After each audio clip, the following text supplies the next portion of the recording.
તમે જોઈ શકો છો કે આપણા એકદમ ફૂલેલા જાળીદાર પાલકના ભજીયા બની અને તૈયાર છે। ત્યારે શિયાળામાં પાલકની ભાજી સારા પ્રમાણમાં આવતી હોય છે। જો તમે આ રીતે પાલકના ભજીયા બનાવશો તો ખાવાની મજા જ પડી જશે। હેલો ફ્રેન્ડ, તો તમારું સ્વાગત છે મારા રસોડામાં।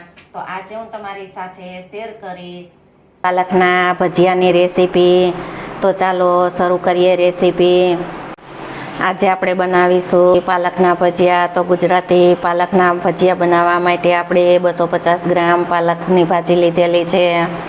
100 ગ્રામ આપણે લીલા ધાણા લીધેલા છે અને 5 થી 6 નંગ આપણે તીખા લીલા મરચાં લીધેલા છે। 100 ગ્રામ આપણે લીલું લસણ લીધેલું છે અને 3 થી 4 ઇંચ જેટલું આપણે આદુના ટુકડા લીધેલા છે।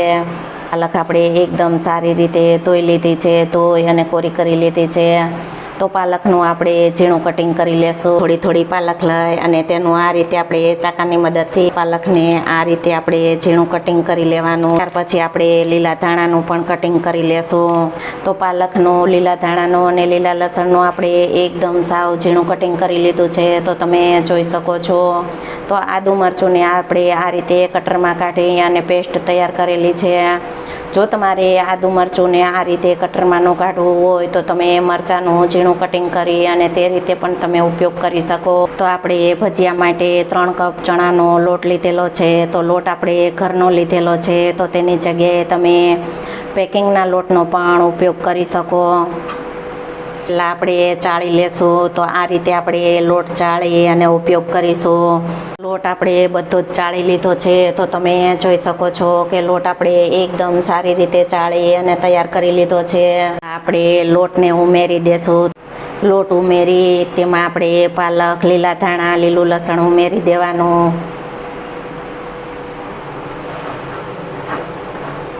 તો આ રીતે આપણે લોટમાં કોરું મિક્સ કરી અને ત્યાર પછી આપણે તેમાં પાણીનો ઉપયોગ કરીશું। આદુ મરચુંની પેસ્ટ ઉમેરીશું। સ્વાદ પ્રમાણે મીઠું ઉમેરીશું। અડધી નાની ચમચી જેટલી આપણે હિંગ ઉમેરીશું। આપણે ભજીયાને ટેસ્ટી બનાવવા માટે આપણે 1 ચમચી જેટલી વરિયાળી ઉમેરીશું। તો આપણે જરૂર પ્રમાણે પાણી ઉમેરી અને આપણે ભજીયાનું બેટર તૈયાર કરી લેવાનું।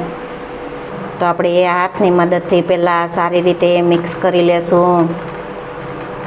તો આપણે જરૂર પ્રમાણે પાણી ઉમેરી અને બેટરને આપણે તૈયાર કરી લીધું છે। તો બેટર આપણે થોડું થીક રાખેલું છે। તો તેમાં આપણે ખાવાના સોડા ઉમેરી અને બેટરને આપણે પતલું કરી લેશું।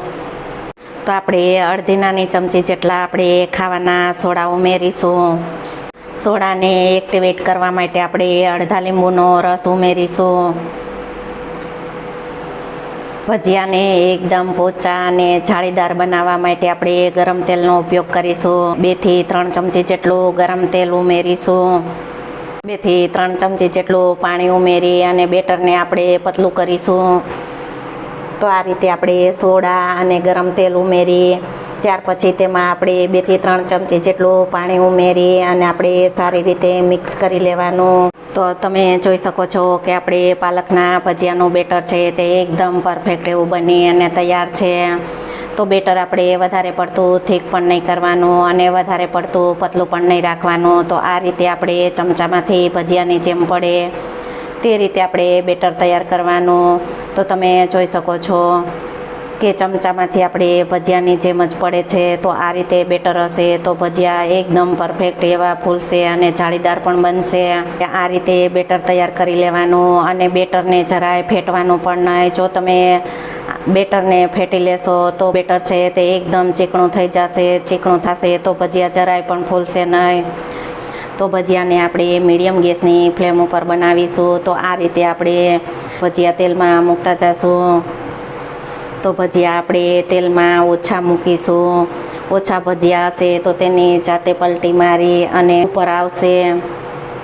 તો તમે જોઈ શકો છો કે ભજીયા આપણા આ રીતે પલટી મારી અને ઉપર આવે ત્યાર પછી જ આપણે તેને ફેરવવાના। તો તમે આ રીતે ભજીયા બનાવશો તો એકદમ પરફેક્ટ ફૂલેલા જાળીદાર જ બનશે।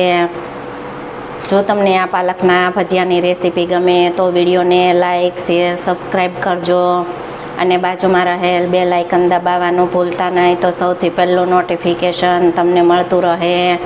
તો આપણા ભજીયા છે તે જરાય લાલ પણ નથી થતા. તો તમે આ રીતે ભજીયા બનાવશો તો એકદમ પરફેક્ટ લીલા બનશે અને ખાવાની પણ મજા જ આવશે. તો તમે જોઈ શકો છો કે આપણા પાલકના ભજીયા છે તે એકદમ સારા એવા બની અને તૈયાર છે. તો આ રીતે એકવાર ચોક્કસથી ભજીયા બનાવવાની ટ્રાય કરજો. તો છે ને એકદમ સરસ, આ જોતાં જ ખાવાનું મન થઈ જાય અને મોઢામાં પાણી આવી જાય તેવા. તો પહેલાં આ રીતે બધા જ ભજીયા આપણે બનાવી લેશું. તમે જોઈ શકો છો કે આપણા પાલકના ભજીયા એકદમ પરફેક્ટ ફૂલેલા જાળીદાર બની અને તૈયાર છે. તો તમે જોઈ શકો છો. તો છે ને એકદમ સરસ. જો તમે આ રીતે ભજીયા બનાવશો તો એકદમ પરફેક્ટ એવા જ બનશે. તો આ ભજીયા જોતાં જ તમને ખાવાનું મન થઈ જશે અને મોઢામાં પાણી આવી જશે. તો ચોક્કસથી એકવાર આ રીતે ભજીયા બનાવવાની ટ્રાય કરજો. તો આપણે ભજીયાને લીલી ચટણી સાથે સર્વ કરીશું. આપણે ભજીયાને તોડી અને જોશું તો તમે જોઈ શકો છો કે ભજીયા આપણા એકદમ સારા ફૂલેલા અને જાળીદાર બની અને તૈયાર છે. તો તમે જોઈ શકો છો. જો તમે એકવાર આ રીતે ભજીયા બનાવશો તો પરફેક્ટ ફૂલેલા અને જાળીદાર જ બનશે. તમે જોઈ શકો છો કે આપણા પાલકના ભજીયા બની અને તૈયાર છે. જો તમે આ રીતે પાલકના ભજીયા બનાવશો તો ખાવાની મજા જ પડી જશે. તો ગુજરાતીને આ રીતે ભજીયા મળી જાય તો બીજું કાંઈ પણ ન જોઈએ. તો ચોક્કસથી એકવાર આ રીતે પાલકના ભજીયા બનાવવાની ટ્રાય કરજો.